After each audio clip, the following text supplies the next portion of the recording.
What's up, everyone, and welcome back to Hitting the Field. I am your host, Alex Funderburke, and I'm finally back after nearly a month.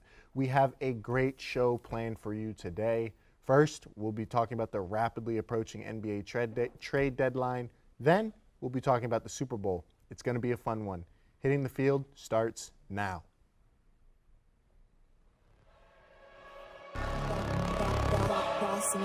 Things gon' change when I really hit the field. Undefeated chance, man, you know what's the deal.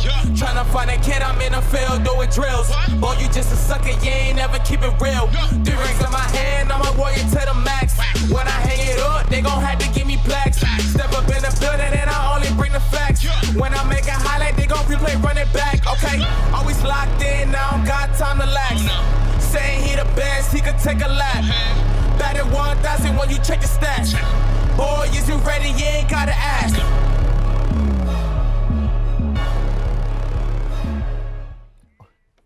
Welcome back. The NBA trade deadline is coming up on February 10th, and we are here with the famous man, Gadiel Cartagena.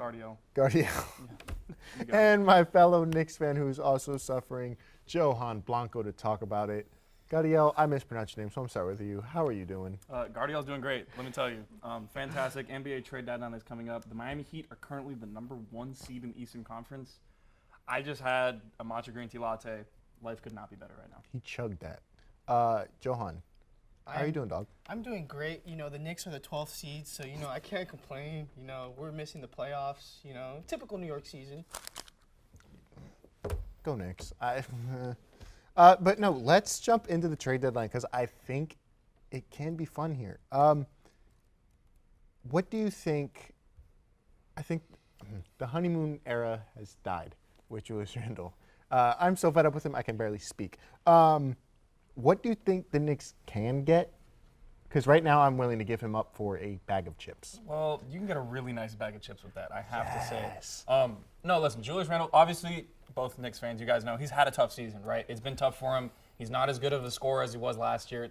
The game is just not coming to him as easily. Maybe it's because the Knicks aren't taking people by surprise. Not really sure what it is, but something's just not clicking there, and it looks like mentally he's checked out. But that's, I mean, the good thing is you're transitioning into the era of building around RJ Barrett. So I think what you really need to look for is a lead guard that can just handle the ball, hold the ball a lot, and be able to break down defenses off the dribble. The guy that comes to mind for me is De'Aaron Fox. Please. I don't know who has to add to what side in order to get him to New York, but I think a De'Aaron Fox for Julius Randle swap might be my favorite one-for-one trade right now.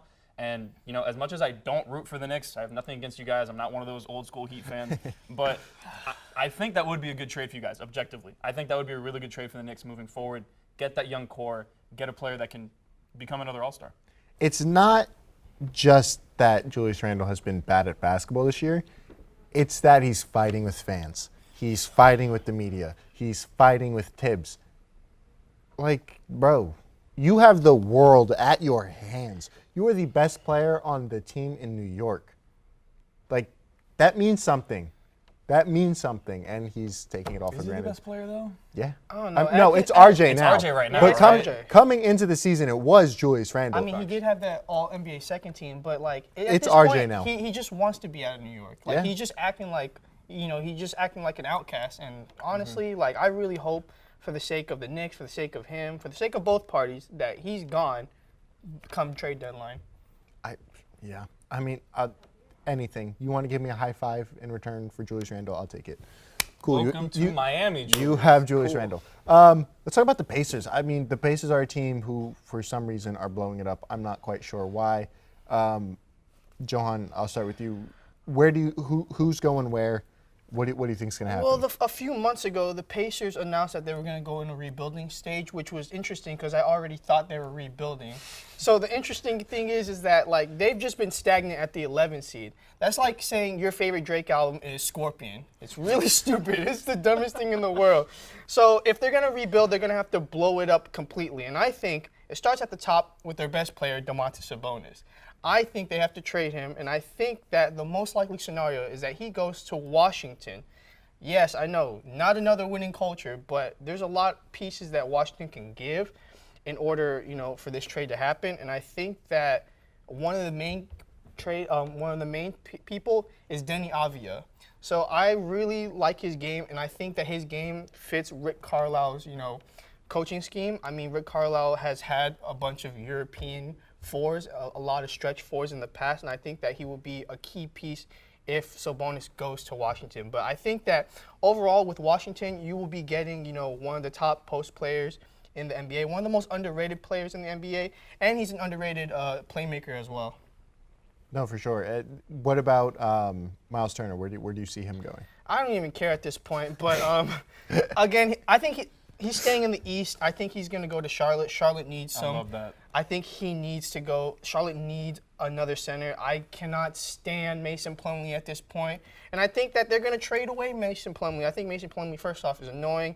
I don't think he's that good as a rebounder, but in this trade package, Miles Turner would have to be given up for Mason Plumlee, Ish Smith, and a second rounder. I think that's enough because, Miles Turner is one of the best shot blockers in the NBA, super athletic. He just won't get you, the offensive output that you are expecting from him if you're trading that much. But on the defensive end, he's good for Charlotte. So now I want to talk about a trade that happened, so we can talk about a trade that was probably going to happen now. Portland, a fire sale. Norman Powell, Robert Covington, to the Clippers for Eric Bledsoe, Justice Winslow, who I did not realize was still in the league, and Keon Johnson, as well as a second rounder in 2025. Why? Dame loves the grind. Yeah, it looks like Portland is literally trying to get Dame to run from the grind. Like the Portland GM is looking at Dame going, ooh, the grind. Because there is literally no way that this trade makes sense for Portland. Listen, I'm not one to grade trades that often because obviously you have to see how things play out. But on face value, I'm going to give the Clippers an A+ for this deal. They got two playoff rotational players that are very well complementary next to Kawhi Leonard and Paul George. That can start, play off the bench, doesn't matter. They do it all, right? They got two of those guys for Eric Bledsoe, who's a bad contract, Justice Winslow, who's on a small contract but is still a bad contract because he doesn't really play. Because he's contracted. That's why that is a bad contract, because he is in the Keon contract. Johnson, who I believe was a first-round pick in this previous draft class, who has a lot of upside, young guy out of Tennessee. I think he's only 19 years old.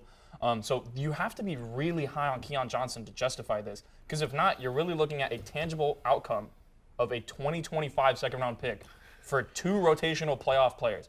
That just does not make a lot of sense. So for Portland, I'll give them a D, and that's just assuming that they're high on Keon Johnson, but it really could be an F. It's an F. I really hope that this... Stop being nice. It's an F. They overloaded on another guard, a guard that they really don't need in Portland because Portland's so trash right now. Which makes me think, do they end up moving a guy like CJ McCollum? And that's where we're going to talk about now. Where's CJ McCollum going to go? Bing bong, he's going to the Knicks. Ooh, listen, I think he is. I think that they have the best trade package for him. In an ideal world, they give up Julius Randle, please, and they give up bum Evan Fournier and his bum contract and a first-round pick to get him. Give him the Dallas first rounder. That's a lot. It's a lot, but I would give up the world to get rid of those two players. Fair point. Okay, realistically, I don't know if CJ's going to end up on the Knicks. I don't know if that's a move they'll make come trade deadline time. But where do you see CJ ending up? Because I think he's gone now. Yeah, it looks like there's kind of the writing on the wall. Like, I think we all see it a little bit. Like, you're moving all these players. There's no point. You're not really sure if Dame's going to want to be there next year. You might as well jump on CJ's value now. At the deadline, teams are a little desperate. They'll pay up. I think you can move him for Josh Hart, a filler contract, and a first-round pick from New Orleans. They have a bunch of picks to spare. They need another shot creator.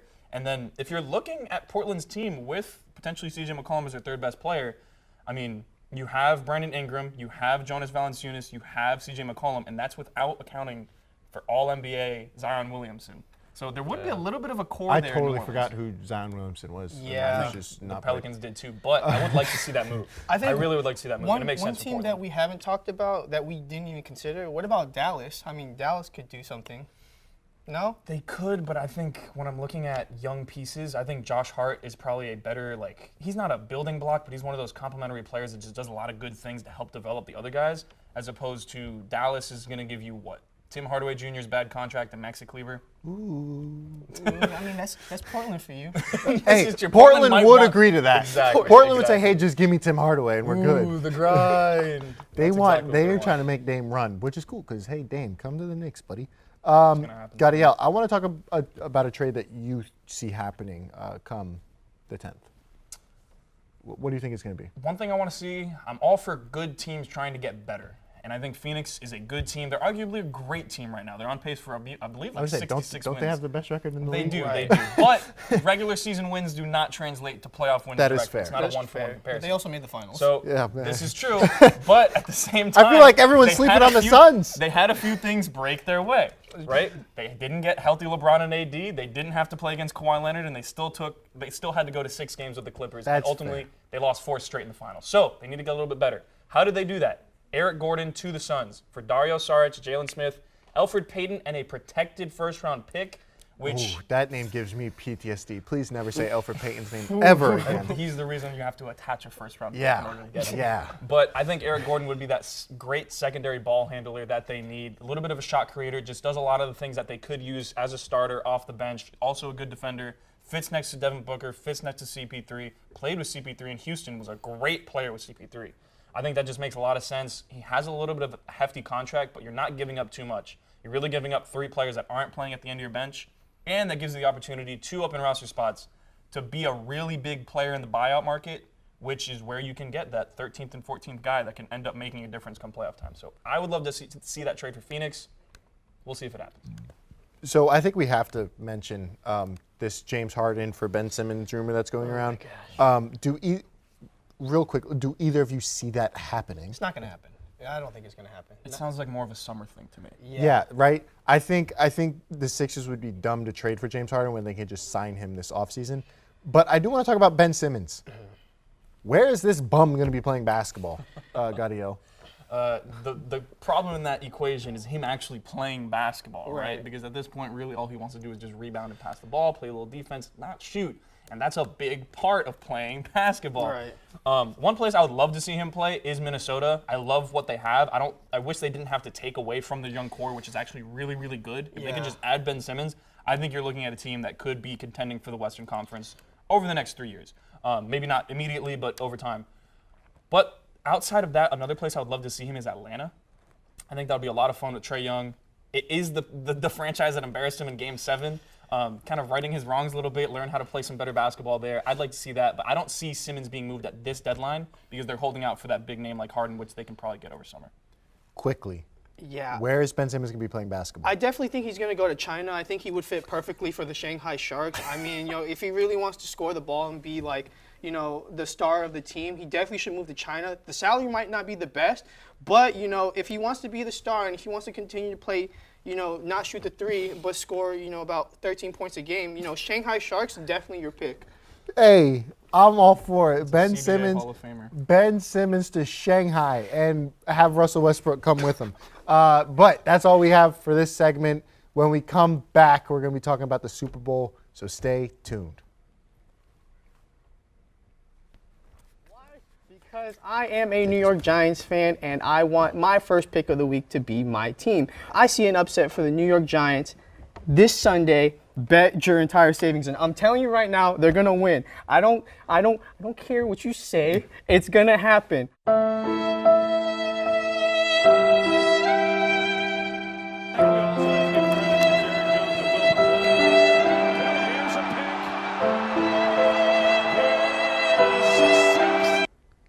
I have to go with the Raiders, I think, for this one. I don't see them losing.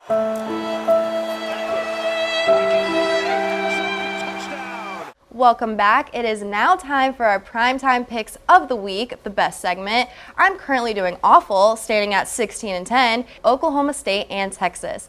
I'm going Texas 35-27.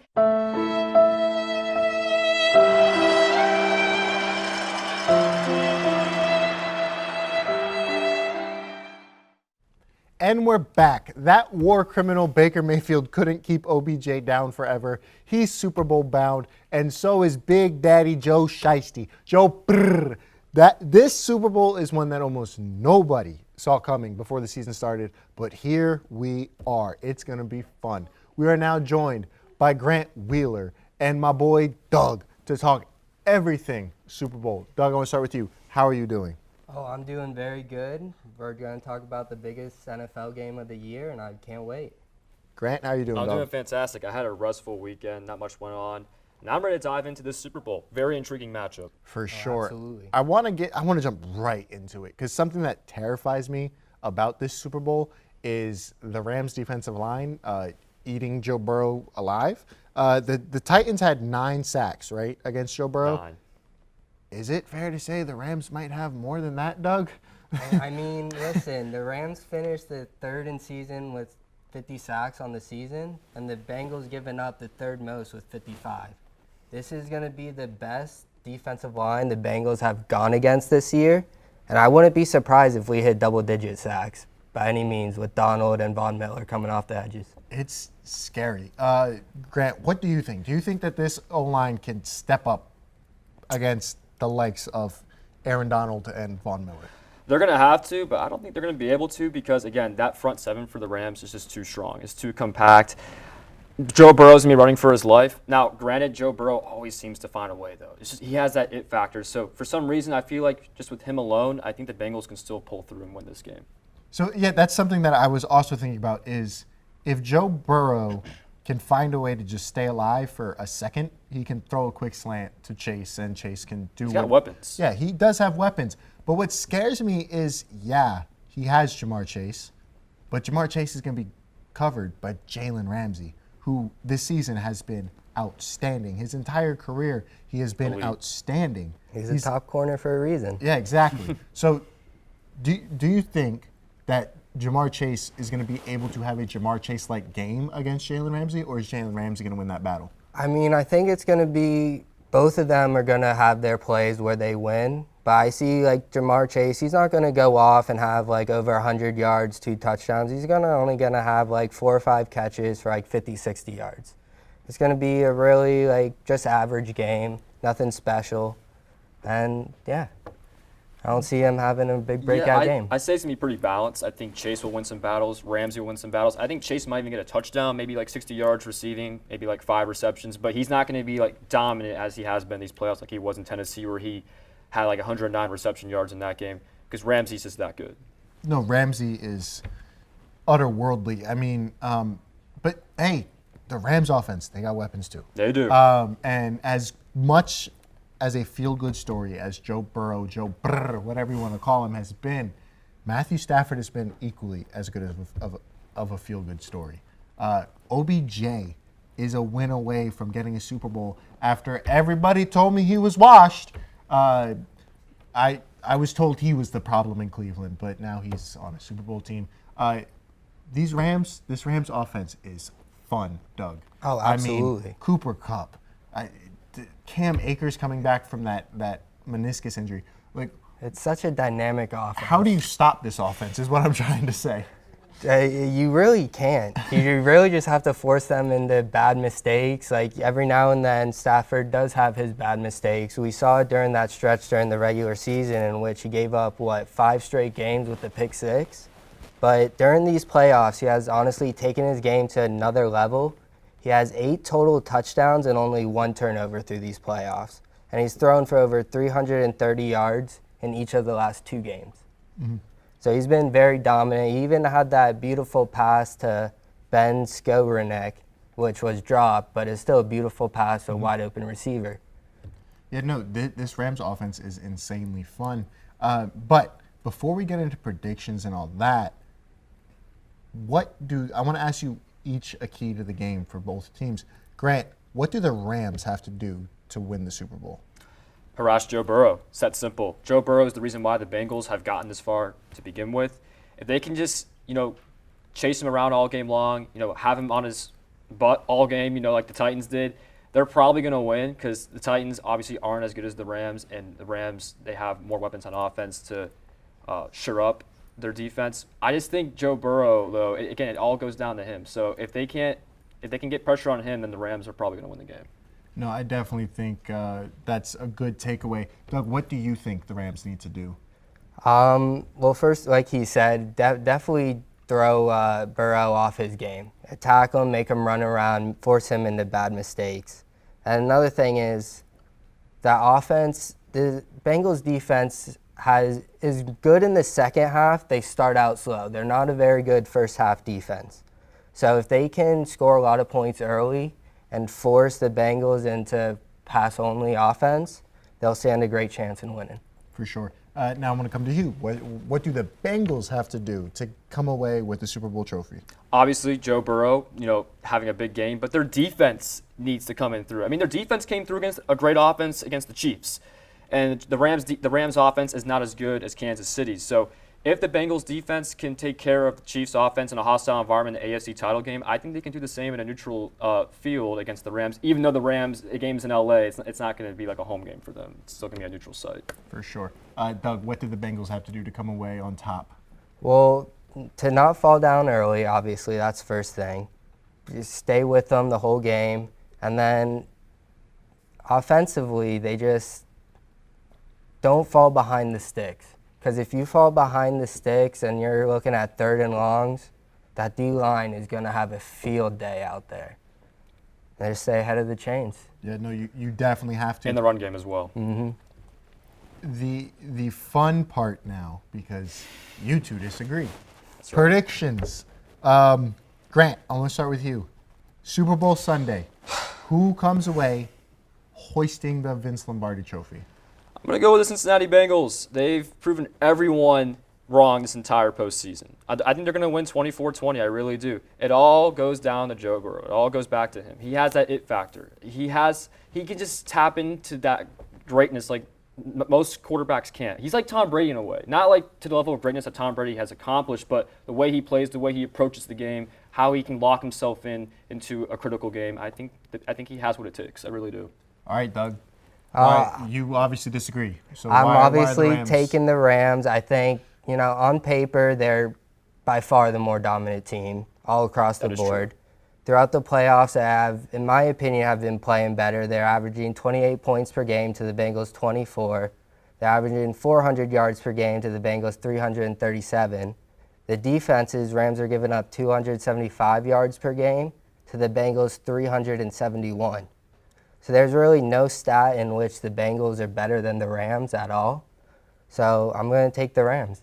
And again, the Bengals, they've overcome so many obstacles in this postseason. If they can go in the Arrowhead, come back down 18 on the biggest stage besides the Super Bowl itself, I think they can do it against the Rams. I really do. Well, I want to give credit to the Bengals, though. They're really good at making mid-game adjustments, especially coming out of halftime, and you saw it against the Chiefs. They just...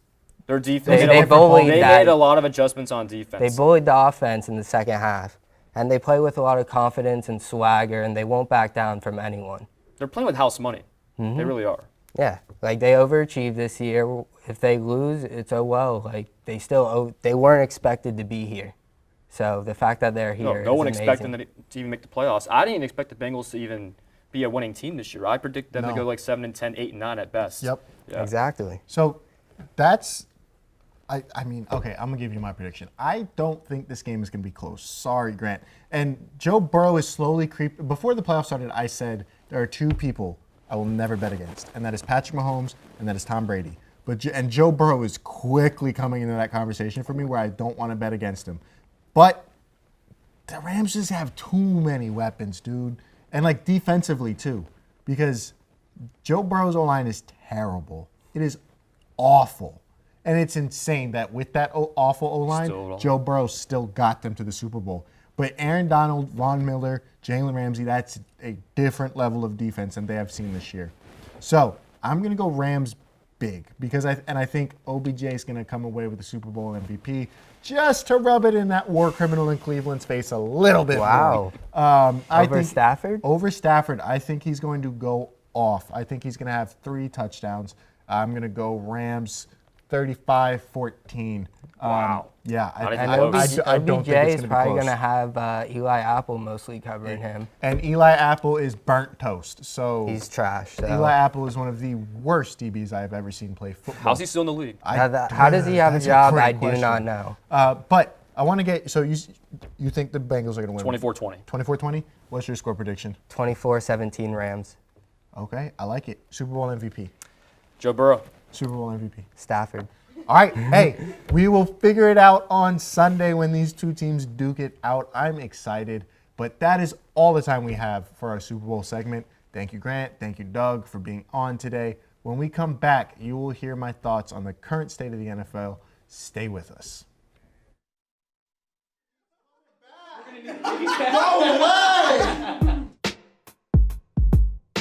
Welcome to the HTF Hot Wings Challenge. One of you guys actually do hot sauce like regularly? No. No. It's like the least black thing I do. Oh, wow, okay. I say Johnny goes first on this one. I agree. Now the Buccaneers are going to play the Washington football team. That can't happen. It will happen. I'm terrified. No, I really hate it. No. Yes. No. Yes. No. Yes. No. You're wrong. If it wasn't for Kanye jumping up on stage and doing the I'm gonna let you finish, but no one would know what it was with. Nitros, dump truck. And if you don't know what I'm talking about, Why is Nitro thick? I don't know how many squats I need to do to get up like something like that, but I will do it.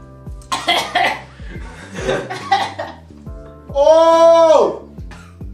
Oh my God! Baseball, obvious reasons. Babe Ruth, if you want to go currently. I feel like that's just like a thing. he jumped off the wall to catch the home run. We made it through all the way to the end. Thank you for joining us. Never doing this again. Welcome back. Thank you, everyone who came out today for a great show. But now I need to talk about what has transpired in the NFL this past week.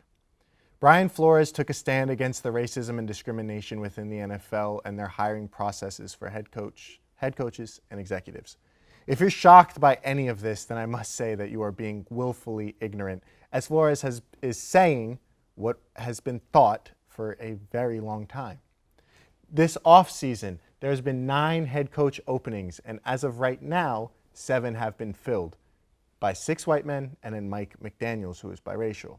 There are only 2 black head coaches in the NFL right now, Mike Tomlin in Pittsburgh and now Mike McDaniels in Miami. The issue isn't that those 6 men aren't qualified. It's that guys like Flores, Jim Caldwell, Byron Leftwich, Eric Bieniemy, Todd Bowles, D'Amico Ryans are more qualified. Growing up, something that most black kids will learn is that you have to work twice as hard just to get half of what a white person gets. That relates to this situation pretty good. Both Flores and Caldwell were fired after winning seasons. When a black coach actually gets to land a job, they're held to such a higher standard than their white counterparts. Since the Rooney Rule was established in 2002, only 16 of 130 head coach openings have gone to black men. That is wild for a league made up of 70% black players. Are we dumb enough to think that only 16 people, black people at that, were qualified to get these jobs? No. So let's say the quiet part out loud. The NFL loves to profit off of black bodies repeatedly beating each other's heads in, but they don't think they're intelligent enough to lead a team. There was the same perception with black quarterbacks, but because of guys like Warren Moon, Mike Vick, Russell Wilson, Lamar Jackson, and so on, that is slowly, and trust me, very slowly, starting to change. Black coaches have a winning record all time. It is beyond time to change the perception that they can't lead teams. James Baldwin has a quote that I love. He said, "To be a Negro in this country and to be relatively conscious is to live in a constant state of rage." That is exactly how I feel in this situation. I am sick and tired of people who look like me being kept out of these jobs because the old white owners don't think they have the mental capacity to lead a team. Time and time again, black head coaches show you that they can be successful in the NFL. It's time for the owners to change. That's our show, Invest in Black People. See you next week. Peace.